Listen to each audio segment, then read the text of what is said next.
Swayam Prabha. Digital India. Educated India.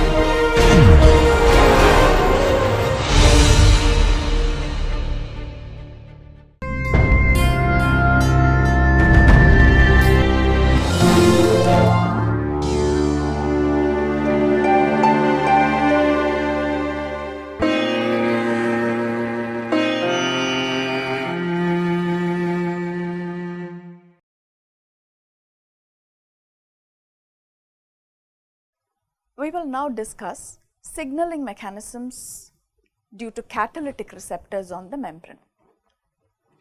In the last session, we considered G protein coupled receptors and their signaling pathways through G proteins, membrane enzymes, second messengers, and protein kinases.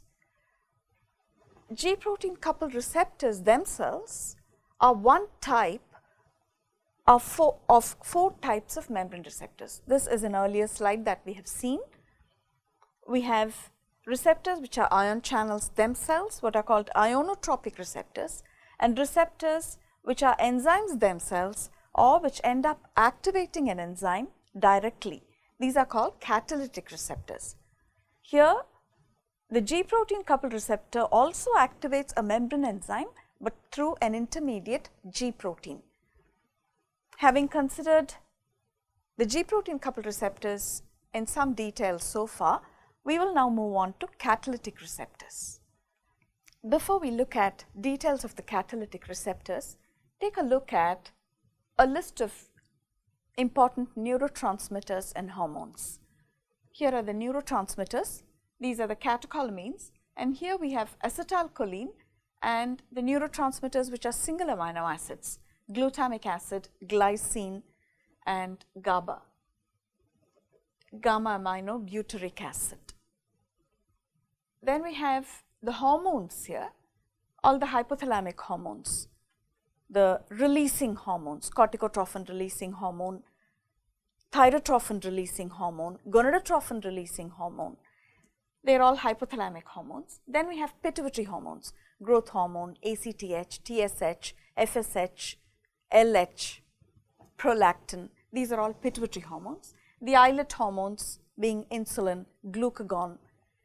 Then we have parathormone and calcitonin, which are secreted from glands located within the thyroid gland. There is the adrenal cortex, the ovary, testis, and the thyroid gland per se. Hormones of the adrenal cortex, ovaries, and testis are steroids. The steroid hormones and the thyroid hormones act through cytoplasmic receptors and cause nuclear transcription and new protein synthesis. Now, these neurotransmitters, they have ionotropic receptors, nicotinic acetylcholine receptors, which are ion channels themselves, AMPA and NMDA glutamate receptors, glycine receptors, and GABA receptors are ion channels themselves. The catecholamines, serotonin and dopamine, act through G protein coupled receptors, and many examples of G protein coupled pathways involved adrenaline, if you remember. When we come to the protein and peptide hormones, we'll take 4 of them away from the list. Once we make these exclusions, the rest of them will all act through G protein coupled receptors. And what about these exceptions? Growth hormone and prolactin act through receptors which activate an enzyme directly. Insulin, an atrial natriuretic peptide, which can be thought of as a hormone secreted from the endocardium of the atria, and therefore atrial natriuretic peptide. It causes vasorelaxation and natriuresis, that is more excretion of sodium in the urine. Those are the functions of atrial natriuretic peptide. Now, these two act on receptors, and the receptor itself is an enzyme. We have, of course, the rest of the protein and peptide hormones act through G protein coupled receptors. You have to add on vasopressin and oxytocin also to the pituitary hormones. So this is an overview of how neurotransmitters and hormones act through their respective receptors. We are now going to consider these two types of membrane receptors and their mechanism of signaling. Now, the ANP receptor we've already considered in the session on CGMP signaling pathways. We saw that the ANP receptor is a guanylyl cyclase in itself. A membrane guanylyl cyclase is what we called it then, as against a soluble guanylyl cyclase in the cytoplasm. The ANP receptor is a membrane guanylyl cyclase, and another term to refer to this guanylyl cyclase is PGC, or particulate guanylyl cyclase. And that increases CGMP levels within the cell, and we know an increase in CGMP levels can bring about vasorelaxation. So that's about the ANP receptor. We will now look at the insulin receptor, a receptor type through which insulin acts, and the other type of catalytic receptor. Here the receptor itself is an enzyme, and here the receptor activates an enzyme, a cytosolic enzyme. The enzyme in these two cases is a tyrosine kinase. It is an enzyme which will phosphorylate tyrosine residues in proteins. Here, because this tyrosine kinase is the receptor itself, that receptor has the tyrosine kinase activity, we can call it receptor tyrosine kinase or RTCase. And this one is called a non-receptor tyrosine kinase, this enzyme out here, which is activated by the receptor. And this non-receptor tyrosine kinase is better known by the term Janus kinase. You would have heard about the JAK-STAT pathway. We are coming to that. So this can be referred to as the Janus kinase. Now, if you look at the ligands which bind to receptor tyrosine kinase, other than the hormone insulin, these paracrine factors or autocrine factors, the epidermal growth factor, platelet-derived growth factor, fibroblast growth factor, nerve growth factor, vascular endothelial growth factor, all these growth factors, including insulin-like growth factor, their receptors are receptor tyrosine kinases themselves. Now, let us take a look at similar paracrine factors which work through Janus kinase associated receptors. Now, that's a list of substances which would bind to such a receptor which will activate a Janus kinase within the cell. To remember this, I found this in Quora. Somebody had given a nice mnemonic, PIGLET, standing for prolactin, interferons, interleukins, growth hormone, granulocyte macrophage colony stimulating factor, leptin, erythropoietin, thrombopoietin. Leptin is a hormone secreted by the adipose tissue. Erythropoietin, is a hormone secreted by the kidney and which can increase formation of red blood cells. Thrombopoietin increases the formation of thrombocytes. In fact, there are a few other YouTube videos which discuss the Janus kinase pathway, and they've also nicely stated a way to remember the ligands for this pathway as tins and ters. I don't know who it was who originally suggested this way of remembering those ligands, but there are a few YouTube videos I found which use this strategy to remember ligands for Janus kinase receptors. Tins and ters. That's the answer from Cora, which gives that mnemonic piglet.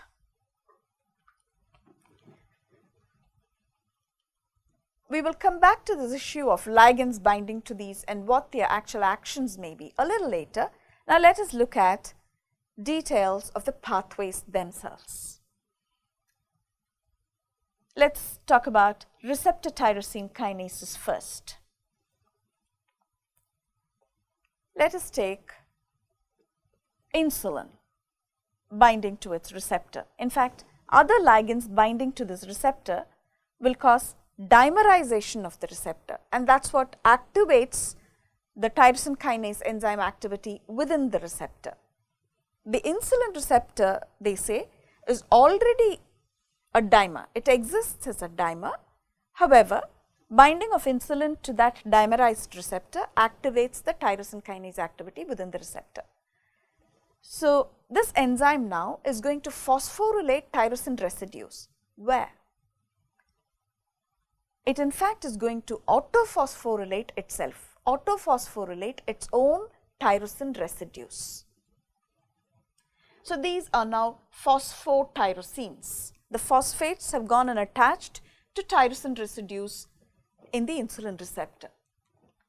Now, the next step is an adapter protein, an adapter molecule, which will come and fix on to the phosphotyrosine residues.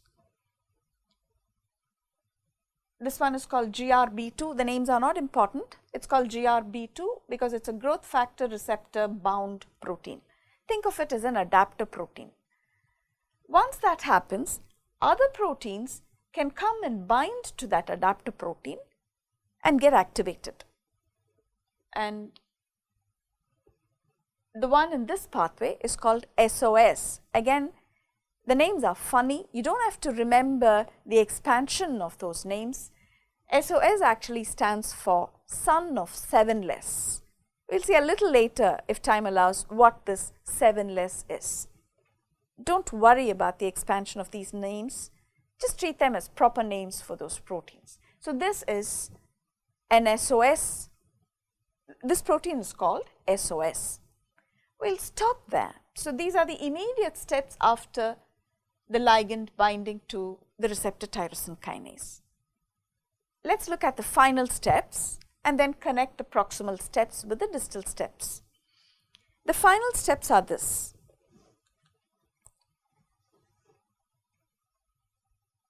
Here's a kinase called MAP kinase, mitogen activated protein kinase.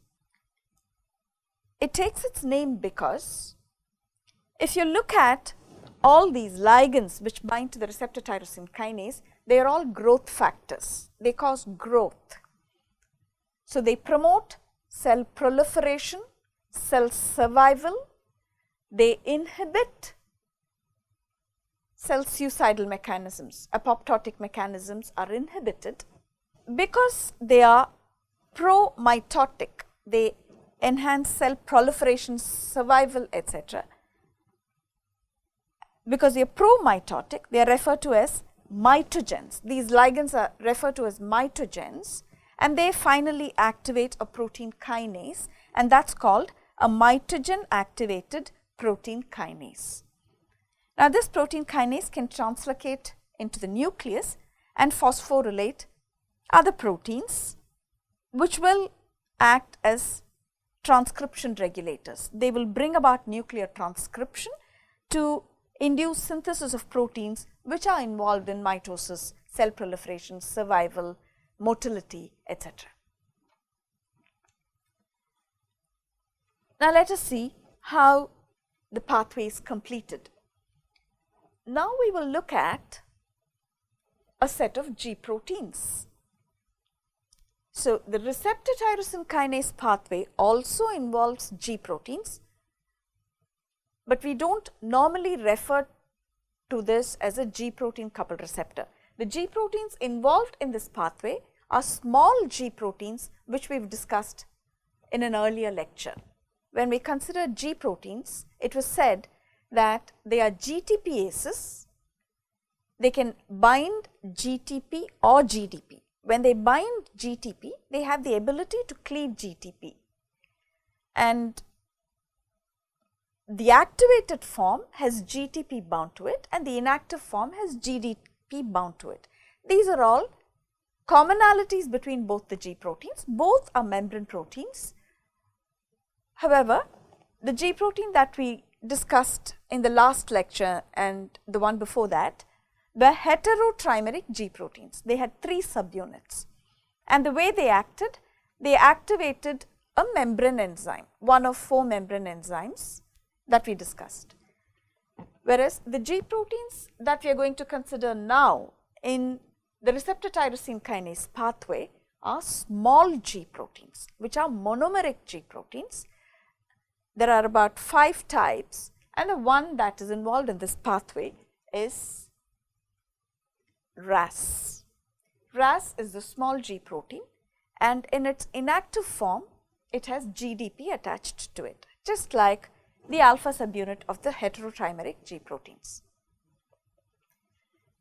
When in the case of G protein coupled receptors, when the ligand bound to the receptor, the complex activated the alpha subunit directly.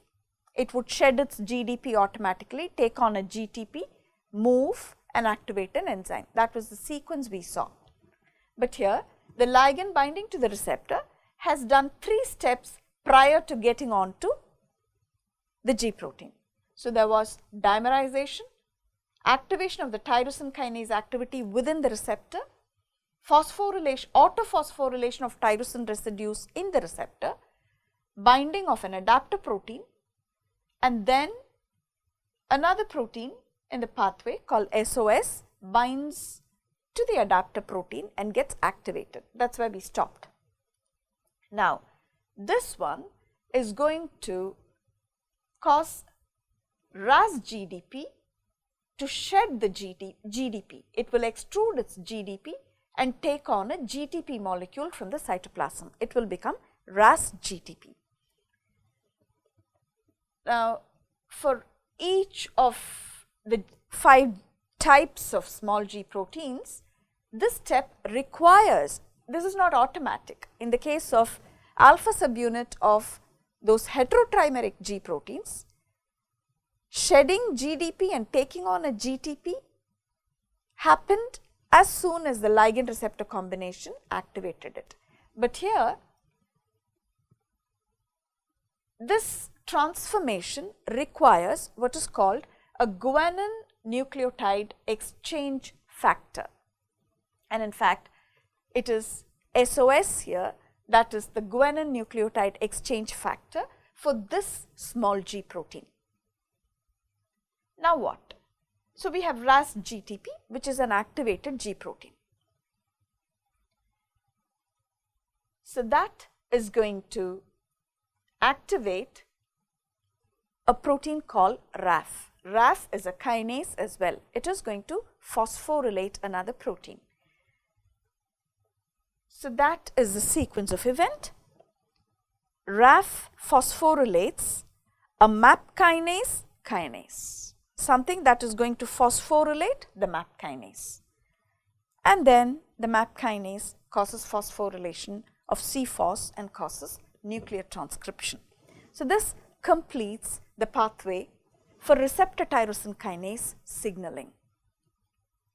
There are some instances where MAPKK will get a different name. It is called MEK, and there is slightly different terminology people might use for MAPK as well, but let us stick to MAPK or mitogen activated protein kinase. The mitogen stands for the pro-mitotic ligands that activate this pathway, and this is MAP2K, which is MAP kinase, and RAF is a kinase which phosphorylates MAP2K.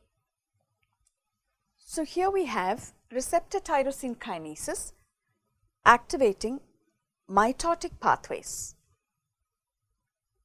There must be checks and balances in this pathway, otherwise there would be unregulated mitosis, which would lead to cancers. there must be ways of inhibiting this pathway at every level, and there must be negative feedback mechanisms so that this pro-mitotic pathway regulates itself. One such mechanism is turning off of RAS-GTP. Gaps, just like GEFs promote conversion of RAS-GDP to RAS-GTP, gaps or GTPase activating proteins will activate the GTPase activity of RAS itself, which will then cleave the GTP to form GDP and phosphate. So, it returns to its inactive state. That is one of the ways in which this pathway can get turned off. There are multiple other checkpoints. You will learn more about them in pathology. So, this sequence of kinases being activated in this pathway, a cascade of kinases. In short, we can refer to this pathway as the RTK RAS MAPK pathway. That would be easier to communicate. We will now look at the other type of catalytic receptor, the one that is associated with a Janus kinase, which is a protein kinase as well. Sometimes these receptors are referred to as tyrosine kinase associated receptors, TKARs. The kinase itself is a non-receptor tyrosine kinase, and the receptor can be referred to as a tyrosine kinase associated receptor, TKAR, whereas this is a receptor tyrosine kinase, RTK. The initial step is similar. Binding of the ligand causes dimerization of that receptor. That is the first step. Now, once the receptor dimerizes, that recruits the Janus kinase from the cytoplasm, and binding of Janus kinase to the receptor triggers the kinase activity of the Janus kinase. That again is going to autophosphorylate itself and phosphorylate certain residues in the receptor. This is followed by phosphorylation of another protein called STAT. This again, once it takes on its phosphate groups, dimerizes. Now, this protein is called STAT, standing for signal transducer and activator of transcription. The expansions, as I said, are not important. Remember this as STAT. STAT being a transcription activator itself, homes to the nucleus and causes synthesis of proteins involved in cell proliferation and proteins involved in immune mechanisms in white blood cells. This is what is referred to as the JAK-STAT pathway. So, the two pathways involving catalytic receptors are the RTK RAS MAPK pathway and the JAK-STAT pathway. How have scientists been able to make such categorical statements that this SOS, which causes RAS-GDP to form RAS-GTP, which activates a RAF kinase, or there is dimerization of STAT when it is activated by the Janus kinase? How are scientists able to make such categorical statements? How do we know these pathways so clearly? One way of doing experiments to realize the importance of these proteins is by doing what are called gene knockout experiments, where a particular protein is not allowed to elaborate in a cell by taking off the gene coding for that protein. Those are called knockouts. And if you have to study the phenotype of the organism or the function of that organism subsequent to a gene knockout, if that gene was not important for life itself, only then there will be a living organism after that gene knockout. If one has to study the phenotype after gene knockout, then it is obvious that the life cycle of that organism has to be a few days. Only then you can do quick experiments, and a very important model organism which yields itself to such studies is a microscopic roundworm called Caenorhabditis elegans. So, this model organism was made famous by the work of Professor Sidney Brenner, who went on to win a Nobel Prize in 2002. You can read about his work. Another model organism which yields itself to genetic manipulation studies is Drosophila melanogaster, or the common fruit fly. All of us would have seen this. I have a short video of this which I just made in one of our coffee rooms, fruit flies settling on a coffee cup. You will see that video just now.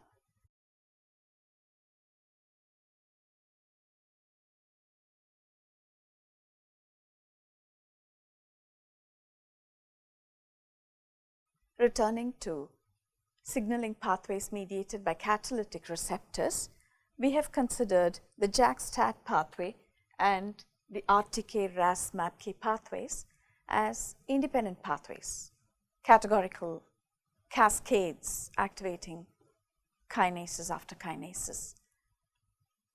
As we go, we will realize that there is a lot of crosstalk between these pathways. Some receptor tyrosine kinase signaling may activate a Janus kinase, and the JAK-STAT pathway may end up activating MAP kinases. So, there is a lot of interaction between these two pathways. Now, let us look at the ligands which activate the JAK-STAT pathway. Take a look at interferons, interleukins. These are cytokines secreted by white blood cells, and that is why leukins.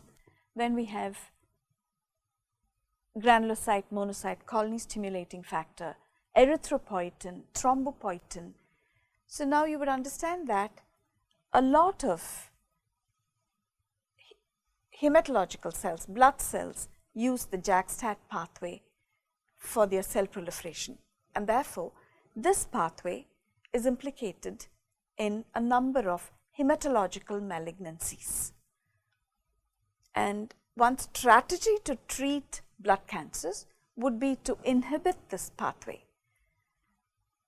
And one of those strategies would be to inhibit the receptor per se. Since we are dealing with membrane receptors, we will look at what are the strategies to inhibit these receptors which are associated with the JAK-STAT pathway.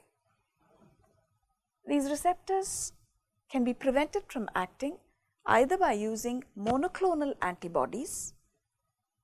Monoclonal in the sense these antibodies are developed against a specific sequence in this receptor. The receptor itself is used as the antigen to generate antibodies. So, those antibodies will specifically bind to this receptor and therefore prevent its natural ligand from binding to it. That is the idea. So, these drugs which are monoclonal antibodies to these receptors, they are called MABs, MAB standing for monoclonal antibodies. While monoclonal antibodies can be used to prevent this antigen from binding to its natural ligand, or this receptor from binding to its natural ligand, another way of inhibiting them is by using small molecule inhibitors of that protein. The monoclonal antibodies are named as MABs, and all these small molecule inhibitors of either receptor tyrosine kinases or tyrosine kinase associated receptors are called TINIBs, nilotinib, geftinib, erlotinib. So, they have this kind of suffix inibs. Tyrosine kinase inhibitors acting on RTKs and TKARs are used in cancer therapeutics, and those inhibitors can either be antibodies or small molecule inhibitors. Let us look at some of them. Now, inhibitors of the receptors involved in the JAK-STAT pathway are used to treat blood cancers and even some autoimmune disorders like rheumatoid arthritis, to inhibit the immune system, because this pathway is activated by interferons, interleukins, which would be involved in immune mechanisms. So, one example of a monoclonal antibody against a receptor activating the JAK-STAT pathway is basiliximab, and ruxolitinib is a small molecule inhibitor of JAK1.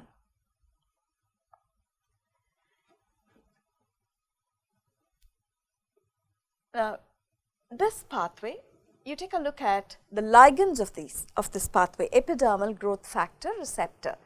So, this pathway is involved in a number of solid tumors, breast cancer, lung cancer, GI cancers. In all these cancers, the epidermal growth factor receptor is implicated. Either there is overexpression of those receptors, or those receptors are active even without the ligand binding to it, or they become constitutively active, or some checks and balances are lost along the pathway, leading to excessive cell proliferation. So, there are monoclonal antibodies developed against some of those receptors, and the best known is trastuzumab, which works against the human epidermal growth factor receptor and is used to treat breast cancers. Erlotinib is a small molecule inhibitor used in the treatment of lung cancers. So, that is a list. The ones in the boxes are small molecule inhibitors licensed for use in India by CDSCO, which is the licensing authority in India. Glivec is the best known. Then we already saw erlotinib acting against lung cancers, and lapatinib again is used for breast cancers, sunitinib for GI cancers. Now, these act against an RTK, which is in fact a mutated gene product, what is called the BCR-ABL gene product, and so this mutated gene product is the cause of one hematological malignancy, that is chronic myeloid leukemia, and you would read about the Philadelphia chromosome and its association with this pathway as you go. These are EGFR inhibitors, and these are inhibitors of the vascular endothelial growth factor receptors, and that is against the platelet derived growth factor receptor. Now, this is again a list of monoclonal antibodies that we saw earlier, which work against the receptor tyrosine kinases. The idea of showing this slide is that trastuzumab, which is licensed for use in breast cancers, however, is not yet licensed for use in head and neck cancers. That is the paper evaluating these monoclonal antibodies for use in head and neck cancers. So, any drug which is licensed for treating one cancer does not automatically get a license for use in another situation. So, for every situation, the drug or the monoclonal antibody has to be tested. And what does testing of a drug involve? Initially, for several years, preclinical studies are done by screening compounds to see if they have a desired activity. For example, if they inhibit proliferation of certain cancer types. This can be done in cell culture systems. That's why generally screening of molecules is done, and once there are hits, or once some molecules show promising activity against a cancer, and then one has to move on to what are called phase 1 studies, which is safety testing of the drug. After preclinical studies on animals, where the drug is shown to be safe in animals over a period of time, safety testing is done on a few people after consent. after informed consent. The volunteers agreed to participate in the trial and a safety testing is done. Then the drug company or the university where the drug is being developed will move into a phase 2 trial, which is done on more number of people, several hundreds of people. Here not only is the safety tested further, but also the efficacy of the drug. Is it useful at all in treating the condition? So, these will be patients who have a disease against which the drug should work. From there, if it proves to be safe and efficacious, at least as efficacious as existing therapy, then one moves into what's called phase 3, where efficacy testing is done on several thousands of people. And then the drug gets approval for use for that particular disease, and phase 4 is a post-marketing study where there's a continued surveillance of whether the drug is safe and effective. So, that's the kind of drug development programs which bring all the drugs that we've seen so far into the market. With that, we will close the discussion on catalytic receptors, and in the next session, we will move over to ionotropic receptors. Thank you for watching this NPTEL lecture.